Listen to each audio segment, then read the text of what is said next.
말씀은 고린도후서 7장 13절에서 16절까지 말씀이고요. 우리 한 절씩 교독하도록 합니다. 이로 말미암아 우리가 위로를 받았고 우리가 받은 위로 위에 디도의 기쁨으로 우리가 더욱 많은 기뻐함은 그의 마음이 너희 무리로 말미암아 안심함을 얻었음이라. 내가 그에게 너희를 위하여 자랑한 것이 있더라도 부끄럽지 아니하니 우리가 너희에게 이른 말이 다 참된 것 같이 기도 앞에서 우리가 자랑한 것도 참되게 되었노라.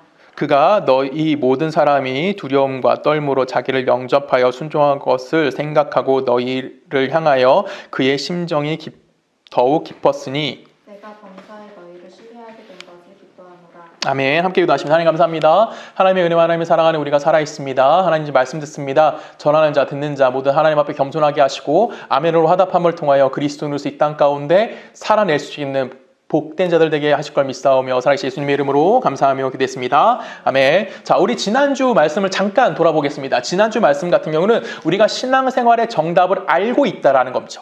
신앙생활에 내가 어떤 행동을 해야지 하나님이 기뻐하시고 또 하나님이 기뻐하시는 행동이 내가 어떻게 실천해야 되는지 알고 있다라는 거예요. 근데 문제는 뭐죠? 그게 만만치 않다라는 겁니다. 우리는 분명히 거룩을 소원하는 삶을 살고 있고요. 하나님의 기쁨이 되고 싶어하는 마음을 가지고 노력을 합니다. 하지만 우리가 경험했듯이 우리는 늘 뭐하죠? 실패하고 좌절합니다. 그래서 우린 또한 다시 한번 일어나서 노력하고 애쓰고 울부짖고 매달려야 하는 것이 바로 뭐라고 이야기했냐면 거룩이라고 이야기했고요. 이 거룩은 우리가 생각해보면 좀 우리와 거리가 좀 먼 것처럼 느껴지기도 합니다. 하지만 여러분 우리에게 허락되어 있는 마지막의 종점이 어딘지 우리는 이미 다 알고 있습니다. 에베소 1장 12절에 보면 뭐라고 되어 있습니까? 이는 우리가 그리스도 안에서 전부터 바라던 그의 영광이 찬송이 되게 하려 하십니다 라고 합니다. 즉 하나님이 뭐 하시겠다라는 거예요. 우리를 당신의 영광이 찬양이 되게끔 하나님이 만들어 주시겠다라는 거예요. 그렇기 때문에 우리가 노력의 성공과 실패와 상관없이 우리는 어디에 도착하게 되는 거죠? 하나님의 영광의 찬양이 되는 자리에 도착하게 되어진다라는 겁니다. 근데 여기서 우리가 놓치지 말아야 되는 것은 우리가 그럼 하나님이 모든 걸 내 인생에 책임져 주시기 때문에 방관적인 삶을 살면 되겠다라고 생각하면 안 된다라는 거예요. 이런 거는 우리가 뭐 하는 거예요? 하나님의 말씀을 곡해하는 거고요. 하나님의 말씀에 대한 하나님이 우리에게 맡겨주신 책임감에 대해서 회피하는 모습을 가질 수밖에 없게 되어진다는 겁니다. 그래서 우리는 끊임없이 뭐 해야 되는 겁니까? 내 삶에 노력하는 삶을 살아야 되는 거고 내 삶에 책임감 있는 삶을 살아야 되는 거고 하나님의 거룩을 우리의 삶에 쌓아가기 위해서 노력하는 삶을 살아가야만 한다라는 거예요. 그것이 우리에게 허락되어 있는 하나님의 삶이다라는 겁니다. 그래서 시편 기자는 우리에게 이렇게 고백합니다. 시편 126편에 보면은 울며 씨를 뿌리러 나가는 자는 반드시 기쁨으로 그 곡식단을 가지고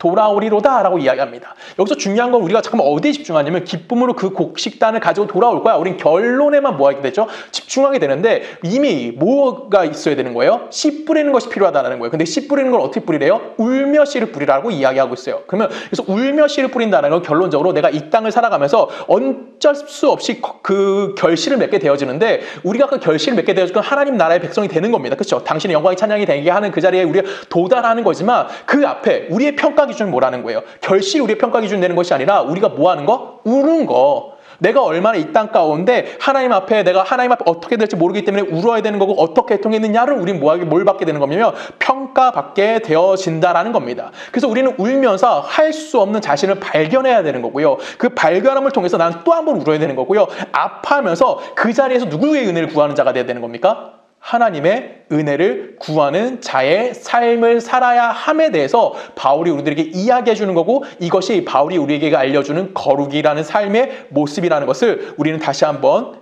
깨달아 알아야 한다는 겁니다. 오늘 본문으로 돌아오면 바울의 편지를 들고 고린도 교회를 찾아간 디도의 삶을 통해서 이 거룩이 어떻게 열매 맺어지고 있는지 우리를 좀 함께 살펴보기를 원합니다. 디도는 바울의 편지를 들고 고린도 교회를 방문합니다. 그리고 그 편지를 통해서 바울은 고린도 교회의 잘못을 지적하고 있어요. 이 편지는 무슨 편지죠? 고린도 전서예요. 고린도 전서를 디도가 들고 이제 간 겁니다. 그리고 바울의 편지를 그들이 잘못한 것을 바울의 편지를 통해서 그들이 잘못한 것을 완전히 극복했다던가 아니면 그들이 흠이 없는 자리로 왔다라고 이야기하고 있지는 않습니다. 바울이 고린도 교회를 향해서 편지를 썼고요. 그 고린도 편지 디도가 들고 갔고 그 고린도 전서를 받아들인 그 고린도 교회가 뭘 하게 된 걸까요? 회개하는 모습이 나타나게 되어졌다라고 이야기하는 겁니다.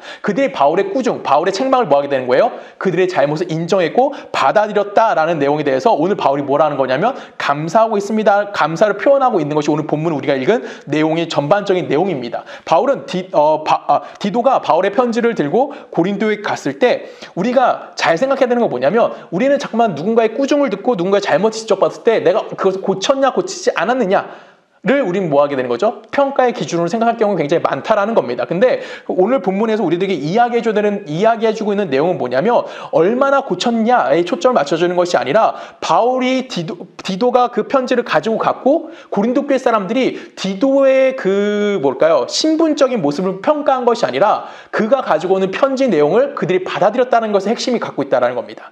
이걸 우리가 놓치지 말아야 된다는 거예요. 우리가 분명 높은 지위에 있는 사람이 어떤 내용을 전달했을 때 그걸 받아들여서 내가 그 사람을 존경하기 때문에 그 사람의 말을 순종해야 되겠다라는 생각할 때가 많습니다. 근데 그 메신저를 우리가 볼 때 메신저가 어떤 사람이냐에 따라서 굉장히 그 말의 파워도 달라질 수 있다는 거예요. 근데 여러분 디도라는 사람은 어떤 사람일까요? 디도는 신분이 어떤 사람일까요? 그냥 바울의 편지를 전달하는 전달책에 지나지 않아요. 우편배달부에 지나지 않는 게 누구예요? 그 디도라는 겁니다. 디도가 고린도 교회 교인들을 봤을 때 당신들이 이런 잘못을 했기 때문에 당신은 회개해야 합니다. 라고 이야기할 정도로 그 디도의 경륜이 있을까? 신앙의 경륜이 있을까요? 아니면 그가 어떤 사도의 권위를 갖고 있었을까요? 절대 그렇지 않았다라는 거예요. 그럼에도 불구하고 고린도 교회가 뭐 한 거예요? 디도로부터 온 바울의 편지를 보고 그들이 변화되는 모습이 디도 가운데 보여줬다라는 겁니다. 그리고 디도는 그 모습 때문에 뭐 하게 된 거냐면 기뻐했다라고 표현하고 디도의 기쁨으로 인해서 누구도 기쁜 거예요? 바울도 기뻐했다라고 성경은 우리들에게 이야기해주고 있는 거예요. 그거 오늘 보면 13절에 첫 번째 나오는 말이 바로 그 말입니다. 이로 말미암아 뭐예요?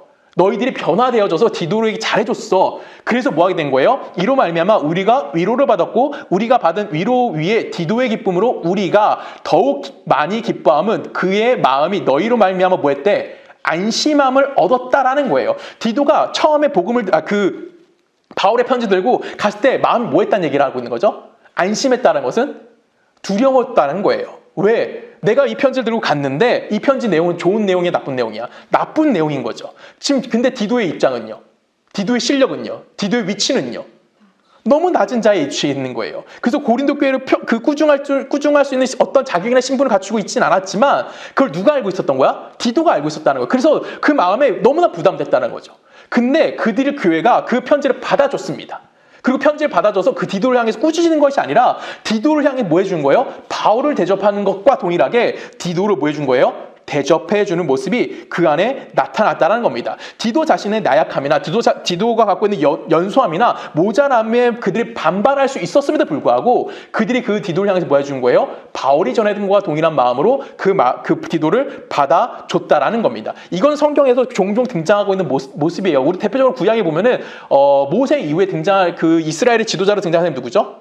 여호수아라는 사람이 등장합니다. 여호수아가 등장할 때 하나님께서 여호수아에게 이렇게 말씀하십니다. 우리 한 절씩 읽어볼까요? 여호수아 1장 5절입니다. 내 평생에 너를 능히 대적할 자가 없으리니 내가 모세와 함께 있었던 것 같이 너와 함께 있을 것임이라. 내가 너를 떠나지 아니하며 버리지 아니하리니. 강하고 담대하라. 너는 내가 그들의 조상에게 맹세하여 그들에게 주리라 땅은 이 백성에게 차지하게 하리라. 오직 강하고 극히 담대하여 너희 종 모세가 내가 명한 그 율법을 다 지켜 행하고 우로나 자로나 치우치지 말라. 그리하면 어디로 가든지 형통하리니. 이 율법책을 내 입에서 말게 하며 주야로 그것을 묵상하여 그 안에 기록된 대로 다 지켜 행하라.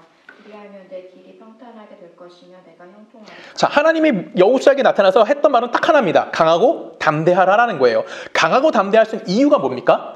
여호수아는 여러분 여호수아는 어떤 자예요? 모세와 함께 출애굽해서 유일하게 어디 들어간 사람이죠? 가나안 땅에 갈렙과 함께 가나안 땅에 유일하게 들어갈 수 있었던 그 출애굽 1세대입니다. 근데 여러분 이 여호수아가 비록 군대 장관이기도 했고 능력은 있었던 사람인 건 맞습니다. 여러분 생각해 볼까요? 여호수아가 모세 밑에 있으면서 어떠한 결정권을 가진 적이 있을까요? 없을까요? 성경에는 단 한 번도 여호수아가 결정을 내렸다는 표현이 나오지 않습니다. 모세의 그냥 뭐라고 표현할 수 있을까요? 모세 오른팔에 지나지 않는 거예요. 그냥 모세가 시키는 일만 했던 자가 누구예요? 여호수아였다라는 겁니다. 그러면 그 이스라엘 전체를 이끌어갔던 모세가 죽었어요. 그럼 이스라엘 백성은 어떻게 될까요? 두려움에 빠졌을 거고요. 그 후계자로 선택받은 여호수아는 어떻게 됐을까요? 더 많이 두려웠을 겁니다. 그때 여호와 하나님께서 여호수아에게 나타나서 하셨던 말은 뭐냐면 강하고 담대해. 왜? 내가 뭐 한대요? 5절에 보면 내가 모세와 함께 있는 것 같이 너와 함께 있을 것이야. 내 길을 평탄하게 할 것이고 내가 형통하게 만들어 줄게 라고 누가 약속해 주시는 거예요? 하나님이 여호수아를 뭐 하시는 겁니까? 위로해 주시고 있다라는 겁니다. 오늘 이것과 비슷하게 디도를 향해서도 하나님의 모습이 등장하게 되는 겁니다. 디도는 분명히 어떤 거예요? 인간의 연약함을 가지고 있었습니다. 그가 분명히 가지고 올 대답은 그럼에도 그가 인간적으로 분명히 연약한 모습을 가지고 있었음에도 불구하고 하나님이 그에게 듣게 해주는 대답은 어떤 것이었어요?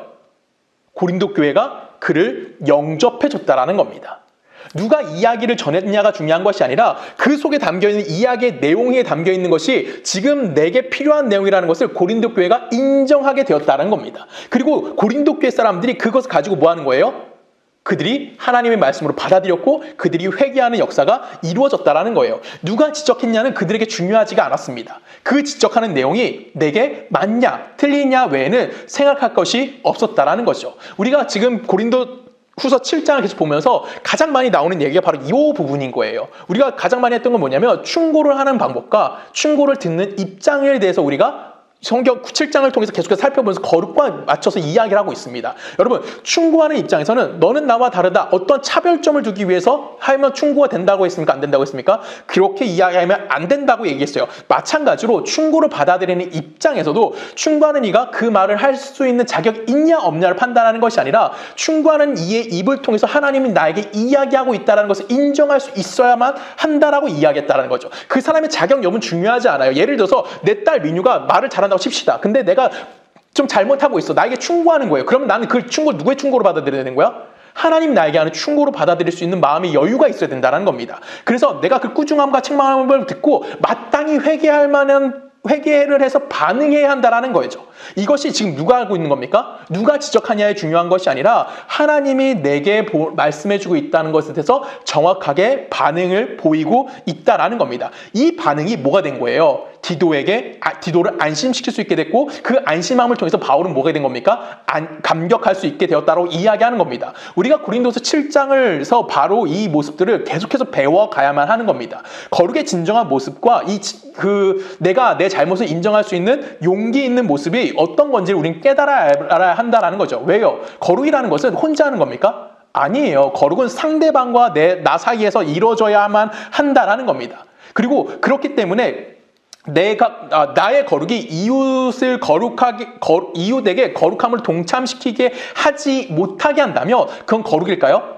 아니에요. 그건 자기 자랑에 지나지 않고 자기 교만에 지나지 않고 자기 독선에 불과한 것이라고 이야기할 수밖에 없다라는 겁니다. 마찬가지로 용기도 그렇다라는 거예요. 용기라는 것은 성경에서 말하는 용기라는 것은 나 자신을 변호한다던가 나 자신을 방어하기 위해서 사용하는 것이 용기가 되는 것이 아니라 누군가를 날 지적했다며 누군가를 나에게 꾸중했다며 그 지적 속에서 내가 뭘 인정할 수 있어야 되는 거예요? 나 자신의 잘못을 인정할 수 있어야 되는 것이고 그 인정을 통해서 끝나는 것이 아니라 그걸 내가 이야기할 수 있어야 되는 거예요. 내가 이거 잘못했습니다라고 당당하게 이야기할 수 있어야 될 뿐만 아니라 그 안에서 내가 뭐 해야 되는 겁니까? 고칠 수 있는 것이 바로 용기다라고 성경 우리에게 이야기해 준다는 겁니다. 성경을 통해서 좀 볼까요? 욥기로 갑니다. 욥기 42장 5절부터 우리 한 절 읽습니다. 내가 주께 대하여 귀로 듣기만 하였사오나 이제는 눈으로 주를 배움나이다. 그러므로 내가 스스로 거두어드리고 티끌과 제 가운데서 회개하나이다. 자, 이건 욥기에서 가장 핵심 구절이라고 할 수 있는 거거든요. 자, 욥은 여러분 생각해 볼까요? 욥은 의인입니다. 그렇죠? 훌륭한 사람이었어요. 근데 욥이 당한 고난, 욥이 당한 저주 누구 때문에 온 거죠? 욥의 잘못이었나요? 아니죠. 하나님 때문에 욥이 고난을 당하게 됩니다. 근데 그 사실을 몰랐던 욥의 친구들이 등장해요. 욥의 친구들이 와서 인과 법칙에 의해서 욥을 향해서 꾸중합니다. 네가 무언가 잘못한 것이 있기 때문에 하나님 너에게 지금 저주를 내는 거고 네가 고난 가운데 있는 것이야 라고 얘기해요. 근데 그 의롭다고 했던 욥조차도 어떤 삶을 살죠? 인과 법칙을 뛰어넘지 못해요. 그리고 그들이 그 욥을 향해서 지적했던 것에 반해서 욥이 동일하게 그들에게 뭐라고 대답합니까? 나는 잘못한 것이 없어. 나는 회개할 것이 하나도 존재하지 않아 라고 얘기합니다. 이것이 우리가 알고 있다. 어디부터 어디까지예요? 욥기 2장부터 욥의 변명이 등장하면서 어디까지? 38장까지입니다. 그리고 이제 38장 이후에 하나님이 등장하시는 거죠. 하나님이 등장해서 이제 뭘 얘기해 주십니까? 하나님이 천지 창조가 무엇인지 욥에게 설명해 주시는 거예요. 여러분, 천지창조라는 게 인과 법칙이 존재합니까? 존재하지 않는 거예요. 하나님의 창조라는 것은, 하나님의 일이라는 것은 어떠한 인과 법칙 안에 갇혀 있는 것이 아니라, 원인과 결과로 나타나는 것이 아니라 하나님이 하시겠다고 하셨기 때문에 그 일이 진행되어지는 거고 그 일이 결과되어진다는 겁니다. 그 욥은 그 사실을 알게 되어 무려 3장에 걸쳐 하나님이 내가 누군지 설명을 합니다. 그리고 나서 42장에 와서 드디어 욥이 뭐라고 합니까? 내가 죽게 대하여 귀로 듣기만 하였사오나 이제는 내가 뭐한데? 눈으로 주를 봅니다. 이게 무슨 의미예요? 하나님의 창조 세계가 어떻게 이루어져 가고 하나님의 역사의 중요한 사실을 내가 이제 알겠다라고 고백하는 겁니다. 그랬더니 욥이 뭐라고 얘기해요? 내가 티끌과 재 가운데서 회개하나이다. 자신의 잘못을 고백할 수 있는 용기가 그 안에 생겼다라는 거예요. 하나님에 대해서 이해하게 되니까 이젠 내가 무엇을 잘못했는지 인정할 수 있게 된다고요. 그리고 욥이 뭐 하는 겁니까? 하나님 앞에 회개했다는 거죠. 결론은 용기라는 것은 내가 스스로가 뭐 하게 되는 거예요? 변화되어진다는 것을 이해할 수 있게 되어진다는 겁니다. 우리 안에서 역시 그것이 이루어져야만 한다라고 욥기를 통해서 우리는 배워야만 하는 거예요. 우리 계속 읽어볼까요? 7장 14절을 보면 이렇게 표현합니다. 내가 그에게 너희를 위하여 자랑한 것이 있더라도 부끄럽지 아니하나니 라고 이야기해요. 여러분, 내가는 누구죠?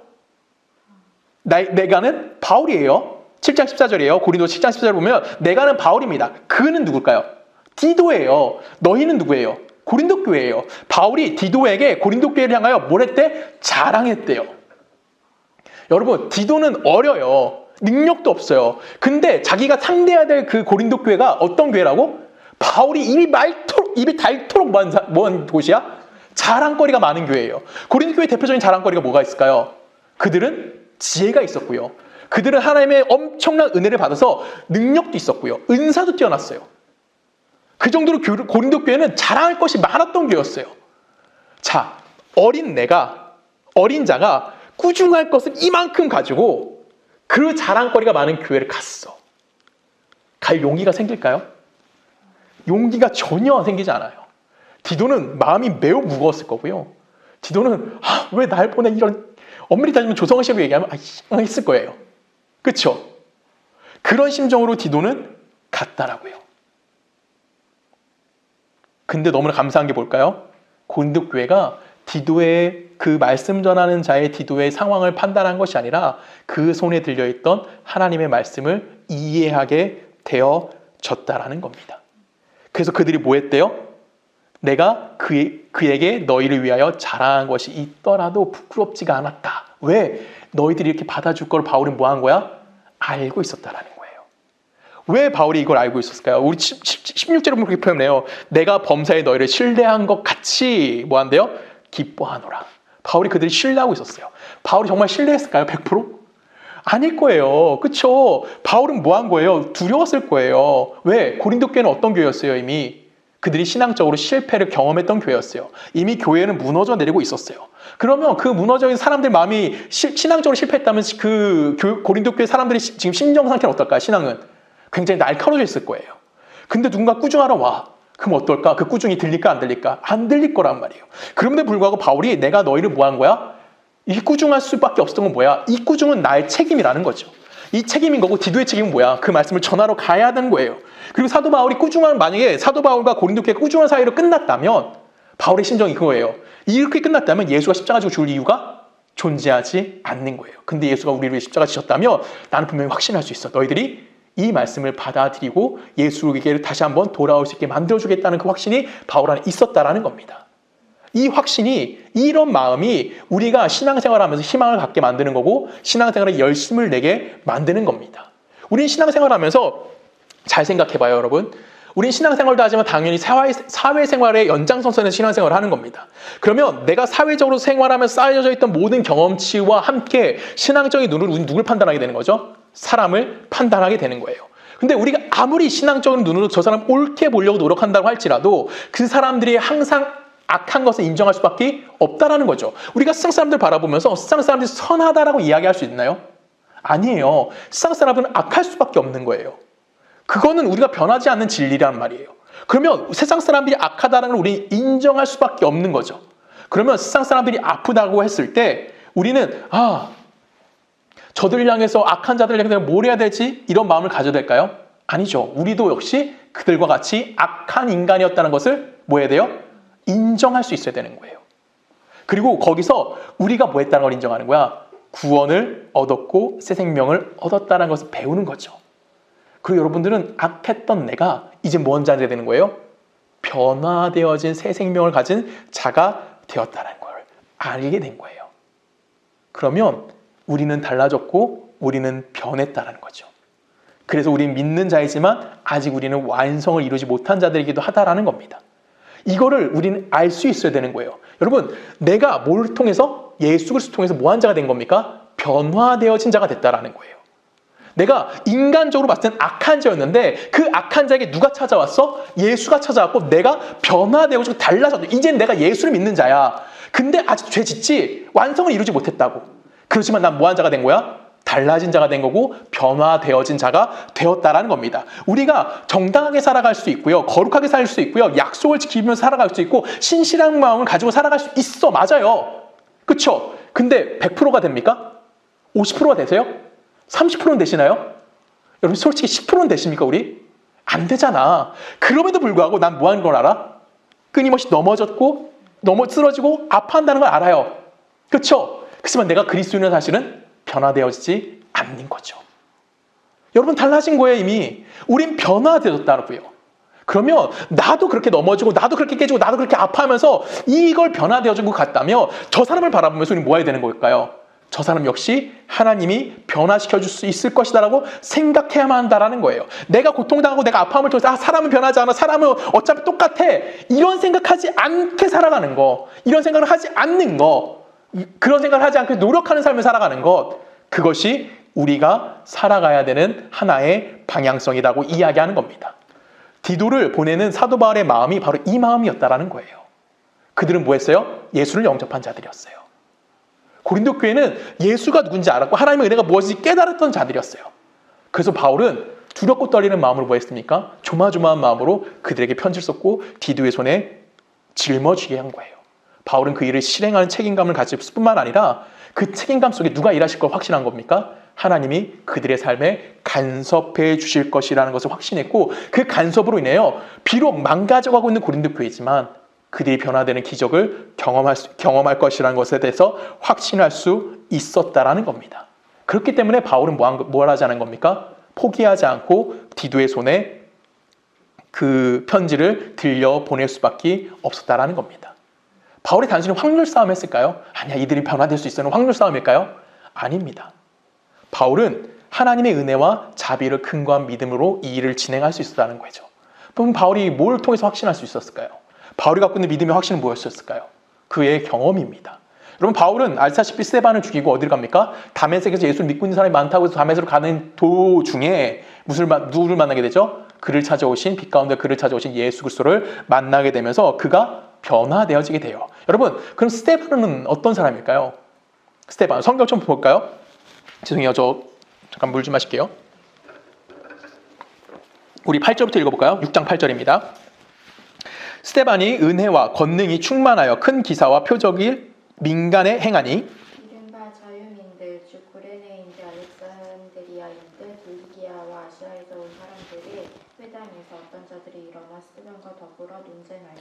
스데반이 지혜와 성령으로 말함을 그들이 능히 당하지 못하여 공회 중에 앉은 사람들이 다 스데반을 주목하여 보니 그 얼굴이 천사의 얼굴과 같더라. 아멘. 자 8절부터 10절까지 스데반이 어떤 목에 나와요? 그가 갖고 있는 능력이 나와요. 그는 어떤 능력을 갖고 있어요? 스데반이 은혜와 권능이 충만하여 큰 기사와 표적을 민간에게 행했다. 쉽게 말하면 뭐 했다는 거야? 기적을 베풀었다는 거예요. 엄청난 기적을 베풀었다는 겁니다. 뿐만 아니죠. 그 다음에 사람들이 그와 논쟁했대요. 10절에 보면 뭐라고 되어 있습니다. 스데반이 지혜와 성령으로 말함을 그들이 능히 당하지 못했다. 말도 잘하고 기적도 베풀 수 있는 능력이 있었어요. 끝나지 않죠. 스데반의 얼굴은 어땠대요? 공회 중에 앉은 사람들이 다 스데반을 주목하여 보니 그 얼굴이 누구와 같았다? 천사의 얼굴과 같더라. 그 정도 스데반은 어떤 거예요? 거의 완벽에 가까운 사람이었어요. 그렇죠? 그리고 이 7장부터 무슨 얘기가 나오면 스데반의 설교가 등장합니다. 이 스데반의 설교는 성경에 기록되어 있는 모든 설교를 통틀어서 가장 완벽한 설교라고 해요. 정말 대단한 설교를 합니다. 그 설교를 누가 듣고 있었습니까? 바울이 사울이라는 사람이 듣고 있었어요. 그 설교에 사울이 변화되었나요? 성경을 좀 읽어볼까요? 제가 읽을게요. 사도행전 7장 57절에 보면 이렇게 표현합니다. 그들이 큰 소리를 지르며 귀를 막고 일제히 그에게 달려들어. 가장 완벽한 설교를 했는데도 불구하고 그들이 뭐 했대요? 귀를 막고 일제히 그에게 달려들어 성 밖으로 내치고 돌로 칠세. 증인들이 옷을 벗어 사울이라 하는 청년의 발 앞에 두니라. 그들이 돌로 스데반을 치니. 가장 완벽한 설교를 했는데 그 설교에 바울은 설교를 듣고 뭐 했어요? 스데반을 돌로 쳐 죽여버렸습니다. 그리고 스데반은 끝나버립니다. 그리고 바울은 어디로 가죠? 다메섹으로 예수 믿는 자를 죽이러 갑니다. 그 길에서 예수가 바울을 찾아와 그를 변화시켜 주셨죠. 그리고 바울은 예수를 전하는 자가 됩니다. 그의 전생인 그 전생애를 돌아보면 그의 인생은 행복한 적이 없어요. 인간적인 면으로 봤을 때. 그는 늘 고난 가운데 있었고요. 그는 매맞았고요. 그는 감옥에 갇혔고요. 죽음의 위기 앞에 놓여 있었습니다. 그럼에도 불구하고 바울은 늘 감사하다라고 이야기할 수밖에 없었던 이유는 뭘까요? 스데반의 인생을 그가 이해했다라는 겁니다. 스데반은 분명 엄청난 사람이었어요. 오히려 바울보다 하나님이 쓰셨으면 훨씬 더 훌륭하게 쓰임받을 수 있었던 존재일지도 모릅니다. 그럼에도 불구하고 스데반은 죽음을 맞이했어요. 어떠한 결과도 얻어내지 못하고 죽음을 맞이합니다. 그럼에도 불구하고 그 뒤를 이어서 바울이 그의 역할을 대신 감당해 준 겁니다. 스데반은 바울을 통해서 열매가 맺어지는 걸 전혀 보지 못했습니다. 하지만 바울의 사역의 모든 결과물은 누구로부터 말미암은 겁니까? 스데반으로 말미암았다고 이야기하는 것이 옳은 겁니다. 스데반은 기꺼이 죽음으로 갔고요. 그는 절대 억울해하지 않았습니다. 그가 가졌던 성령과 지혜에 충만한 것으로 그가 얻어낸 건 뭐예요? 눈으로 보이는 어떠한 결과를 얻어낸 것이 아닙니다. 그는 하나님이 하실 일을 봤다라는 거예요.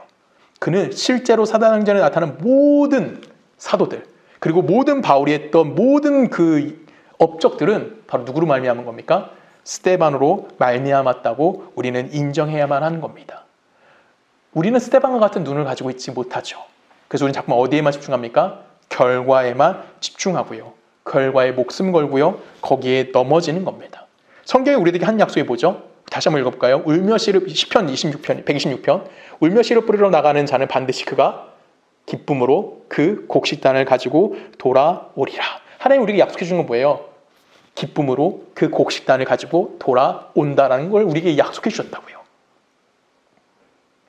근데 중요한 건 뭘까요? 우리가 울며 씨를 뿌려야 한다는 거죠. 울며 씨를 뿌리면 우리는 뭘 얻을 수 있냐면 엄청난 곡식단을, 그러니까 기쁨의 단을, 풍성한 열매를 맺을 수 있다라고 성경이 우리에게 이야기해 주죠.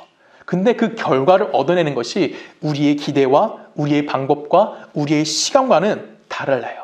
그래서 우리는 해야 될 일이 뭐예요? 곡식단을 걷어들이는 일을 우리가 하는 것이 아니라 우리가 할 일은 뭐예요? 울며 씨를 뿌리는 것을 우리는 행해야만 한다라는 겁니다. 그 곡식단은 누가 걷어들이는 거예요? 하나님이 걷어들일 수확이 우리의 눈앞에 보이지 않을 만큼 크다라는 걸 인정할 수 있어야 되는 거고요. 그 기간이 우리가 생각하는 것보다 길다는 것도 인정해야 되는 거고요. 그 풍성함이 우리가 생각하는 것보다 엄청날 것이라는 것을 우리는 이해해야만 한다라는 겁니다. 우리 이 짧은 생애 속에 하나님의 모든 것이 나타나리라고 내 눈에 모든 것이 보일 수 있다라는 것을 하나님이 그 은혜를 내가 다 베푸시는 은혜를 내가 경험할 수 있다라고 이야기하는 것은 하나님 나에게 베푸시는 은혜와 하나님 나에게 베푸시는 그 긍휼을 어떻게 하는 거예요? 엄청나게 축소하는 것인지도 모를 수 있다라는 겁니다. 우리는 그 결과를 내 눈으로 볼 수 없을지도 몰라요. 왜? 하나님이 하시는 일은 우리가 측량할 수 있는 것일까요? 아닐까요? 측량할 수 없는 무궁한 일이기 때문에 우리는 우리에게 맡겨진 일에 대해서 겸손함으로 그 일을 해야만 한다라는 겁니다. 우리가 하는 일이 하나도 헛되지 않은 줄 알아야 하는 거예요. 비록 내 눈에 결과가 보이지 않을지라도 우린 그 일을 진행해야만 하는 겁니다. 그거 15절에서 이렇게 얘기하죠. 그가 너희 모든 사람이 두려움과 떨므로 자기를 영접하여 순종한 것을 생각하고 너희를 향하여 그의 심정이 더욱 깊었으니 라고 얘기합니다. 디도가 뭘 배운 걸까요? 고린도 교회의 반응을 보고 디도가 뭘 배웠을까요? 몇 번 얘기했잖아요. 디도는 아무것도 아닌 사람이에요. 신분홍권에 지나지 않았습니다. 그런 아무것도 아닌, 지금은 좀 대우해 줄 수 있지만 이 당시 신분홍권이에요. 2000년 전이라고요. 그러면 사람들이 얘를 인정해 줬을까요? 안 해주죠. 근데 고린도 교회가 디도를 영접했고요. 바울과 같이 대접해 줍니다. 만약에 예를 들어볼까요? 이 심부름꾼 디도가 교만했다고 칩시다. 아니 미련한 놈이라고 했습니다. 그럼 어떻게 행동했을까요? 자기를 대접받는다고 착각을 했겠죠. 마치 뭐와 같을까요? 원님을 등에 태우고 왕을 뒤에 태운 게 아니죠. 왕을 환호하고 있는데 자기를 환호하고 있다고 착각하는 것과 동일하게 착각했을 겁니다. 그러나 디도는 지혜를 가지고 행동을 했어요. 내가 왜 대접받는지를 이해했다라는 겁니다. 그래서 디도는 담대할 수 있었고요. 디도는 감사할 줄 알았고요. 디도는 감격했다라는 겁니다. 왜요? 그가 비록 아무것도 아닌 존재임에도 불구하고 하나님께서 살아계셔서 우리의 인생에 개입하시고 간섭하시면서 그 일을 시작하신 것을 반드시 마무리하신다는 것을 디도는 이해하고 바라볼 수 있었다라는 겁니다. 고린도 교회는 사도 바울에 의해서 성장한 것이 맞습니다. 그리고 디도 역시 누구 때문에 성장했을까요? 사도 바울 때문에 성장한 건 맞습니다. 우린 부인할 수 없어요. 근데 더 중요한 건 뭘까요? 바울이 맡은 일을 어떻게 하나님이 역사하시는지, 그 능력을 어떻게 간섭하시고 어떻게 열매 맺게 하셨는지를 디도에게 하나님이 보게 하셨다라는 겁니다. 그 하나님의 간섭에 의해서 디도가 뭐 할 수 있는 겁니까? 성장할 수 있게 되었다는 겁니다. 여러분, 교회도 이와 동일하다고 저는 생각해요. 교회가 성장할 수 있는 거는 딱 하나입니다. 뭘까요? 목사의 보람이 뭘 것 같습니까, 여러분? 내가 언제 보람을 느낄 것 같아요? 내가 맡은 영혼들에게 하나님이 실제로 살아계셔가지고 그들의 역사하시는 모습을 볼 때 나는 만족을 누릴 수 있어요. 여러분, 제가 교회를 개척하고 내 힘과 내 능력으로 교회를 운영할 수 있을까요? 절대 그럴 수 없어요. 하나님이 여러분들을 저에게 보내주셨고 여러분의 생명을 저에게 맡겨주셨기 때문에 제가 이 일을 감당할 수 있다라는 겁니다. 그래서 여러분들이 듣기 싫어하는 설교, 저는 뭐 할 수밖에 없는 거예요? 할 수밖에 없는 거예요. 솔직히 이런 설교 누가 하고 싶겠어? 여러분 이런 설교 듣고 싶으세요? 솔직히? 거룩해집시다. 뭐 합시다. 그냥 예수 믿고 복 받읍시다. 이 말하면 얼마나 좋겠니? 나도 그 말하면 편해요. 그럼 우리 교회도 성도 좀 늘 것 같아. 예수 믿고 복 받습니다. 하나님이 여러분 함께 하십니다. 걱정하지 마십시오. 두려워하지 마십시오. 하나님이 함께 하십시오. 얼마나 편해. 설교 준비할 것도 없어요. 그냥 하면 돼. 근데 여러분 듣기 싫어하는 이런 설교도 저는 해야만 하는 거예요. 왜? 이것이 여러분의 생명을 나에게 맡겨주신 하나님이 나에게 맡겨주신 일에 대한 책임감이기 때문에 그런 겁니다. 대표적으로 누가 그랬을까요? 헤롯 앞에서 세례 요한이 그랬고요. 범죄한 다윗 앞에서 나단이 그렇게 행동했고요. 갈멜산에서 혼자 서서 외쳤던 엘리야가 그런 모습으로 서 있었던 겁니다. 그들이 가졌던 용기가 어디서 나온 걸까요? 하나님이 그들을 통해서 많은 영혼들을 변화시키신다는 사실을 그들은 알았다는 거고요. 그들은 열매 속에서 그런 힘들이 쌓여가는 것을 보았기 때문에 그들은 그 일을 할 수 있었다는 겁니다. 하나님이 그들을 통해서 많은 영혼들을 변화시키시니 그 속에서 그런 것들을 감당할 수 있게 되었다는 것이죠. 하나님은 고린도 교회를 변화시키셨습니다. 그리고 그들에게 꾸중하시는 말씀을 디도의 손에 불려서 갖게 됐어요. 그리고 하나님이 일하심을 디도가 바라봤기 때문에 디도가 뭐라고 한 겁니까? 감사할 수 있었던 겁니다. 그 감사가 누구의 감사가 된 겁니까? 바울의 감사가 되어진 거고 우리가 매일같이 보아야 되는 감사의 내용이 여기에 있는 겁니다. 여러분, 우리가 그리스도인들이 가져야 되는 힘은 어디서 나올까요? 간단한 겁니다. 우리 그리스도인이 가져야 되는 것은 바울이 가졌던 모습과 동일한 거예요. 바울의 힘은 어디서 나왔을까요? 조마조마하면서 나왔어요. 그 힘은 뭘까요? 어떤 조마조마함이었죠? 하나님이 어떻게 일하실지 모르기 때문에 조마조마한 거예요. 근데 그 조마조마한 하나님의 일은 뭐죠? 한 영혼을 예를 들어 볼게요. 한 영혼이 예수 그리스도를 만나게 됩니다. 그 만난 예수 그리스도를 만난 그 한 영혼은 그 옛사람을 벗어버리기 위해서 뭐 할까요? 끊임없이 눈물을 흘리며 아파할 겁니다. 그리고 그 사람이 하나님 앞 따르기 위해서 노력하는 모습을 우리는 그 사람의 모습을 통해서 바라보게 되는 거예요. 우리가 그 안에서 뭘 얻게 되는 겁니까? 힘을 얻게 되어지는 거예요. 여러분의 삶을 통해서 제가 힘을 얻는 거고요. 저희 삶을 통해서 여러분들이 힘을 얻는 겁니다. 여러분 옛사람 버리셨습니까? 못 버렸잖아요. 나는 버렸나요? 못 버렸어요. 근데 벗기 위해서 노력하시죠. 애통하시잖아요. 그렇죠? 눈물 짓잖아요. 울부짖잖아요. 하나님 나 이거 해결해야 된다. 하나님 나 이걸 좀 벗어나고 싶다. 그 모습 속에서 우리는 뭐 하는 겁니까? 하나님이 일하시는 걸 바라보는 거예요. 쟤도 변하는데 나도 변하겠구나. 그 모습을 바라보는 거고 나의 잘못을 인정할 수 있는 용기를 가져야 한다는 거예요. 그래서 거룩과 용기는 함께 갈 수밖에 없다라는 것을 우리는 배우는 겁니다.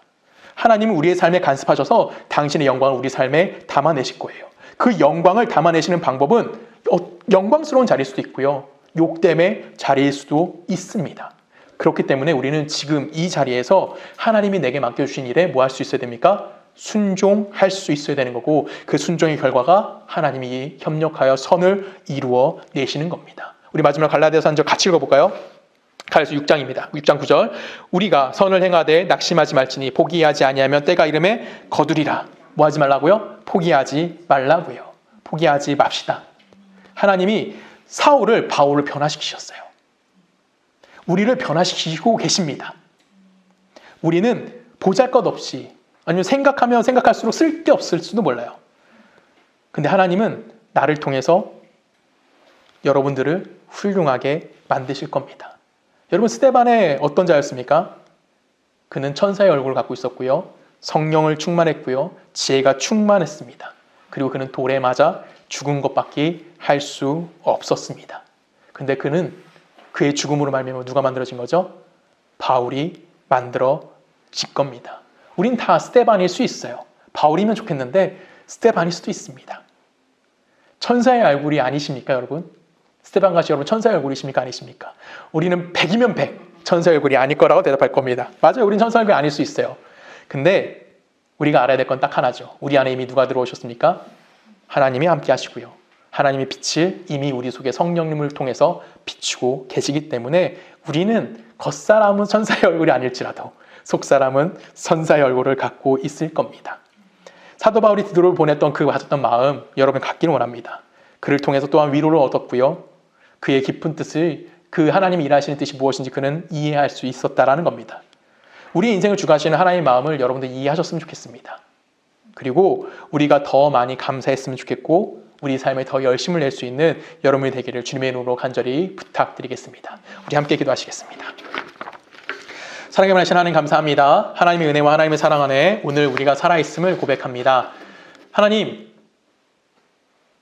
우리에게 거룩을 요구하십니다. 그리고 우리는 그 안에서 하나님의 백성으로 살아가기 위해 용기를 또한 내서 내 자신을 돌아보게 합니다.